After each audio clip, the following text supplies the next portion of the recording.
The 2020 Democratic presidential field is big and getting bigger. Kamala Harris of California has tried to be the most left-wing of the candidates, but suddenly that's not so easy. Hillary Clinton has said that she hasn't ruled out a run, so expect an announcement any day or a non-announcement. And then in a Sunday interview, the CEO of Starbucks, Howard Schultz, said that he might run as an independent. He was immediately attacked by Democrats as a Jill Stein equivalent.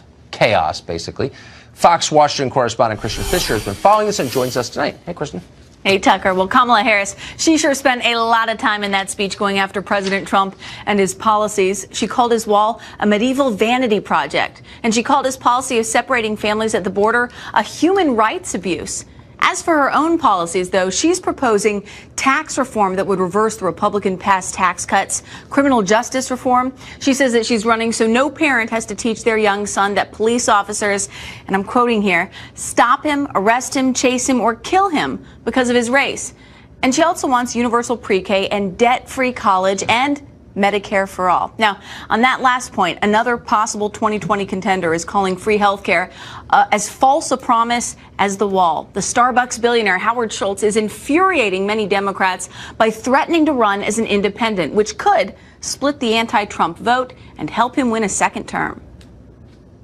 I am seriously thinking of running for president. I will run as a centrist independent outside of the two-party system. We're living at a most fragile time.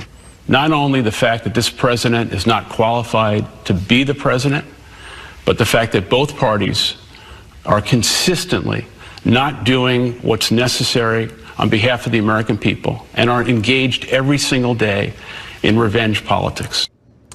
And since we're speaking of revenge politics, Hillary Clinton may be considering running again. CNN is reporting that Clinton has told people that she's not closing the doors to the idea of running in 2020, but there are other reports that say that that report is not true. So it's still a long shot, but Tucker, I think it's safe to say that President Trump wouldn't mind running against her again in 2020. That'd be a remarkable race. Wouldn't it? We would cover that gladly. Kristen Fisher, thank you very much. Thanks.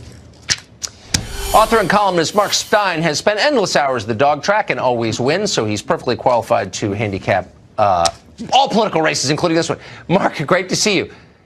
Who jumps that mechanical hair is not going to run, Tucker. No, we are not going to be seeing a third Hillary Clinton term. I bet that's true. So who jumps out? Does anyone jump out as interesting, as saying something unexpected, as maybe the Trump of this cycle on the left?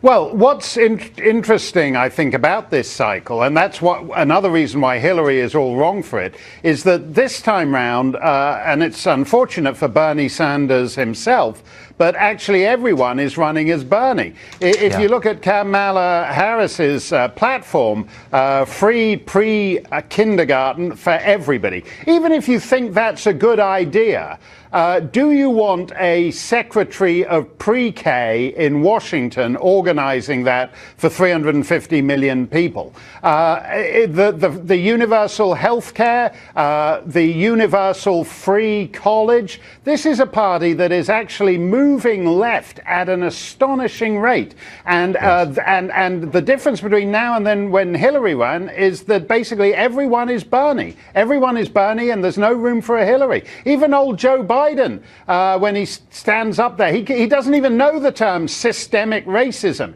He keeps calling it systematic racism, and systematic is what slavery was. And all the nice editors correct it for him and clean it up for him in his speech. But he's basically trying to be Bernie Sanders too.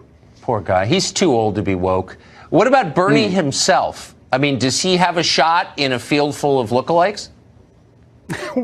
Well, that's an interesting question. I happen to be every so often in the adjoining booth in my corner of northern New England at the diner to Bernie's key advisors. And they actually figure out that if you're as old as Bernie is, then running against the 74-year-old incumbent is your best shot. And it's actually an interesting question whether the reason Bernie can get away with full-blown socialism is because he is so old, and that when you actually hang it around someone in the relative bloom of youth, like Kamala Harris, whether that doesn't actually make the full horror of the unaffordable lavishness of the program seem more evident.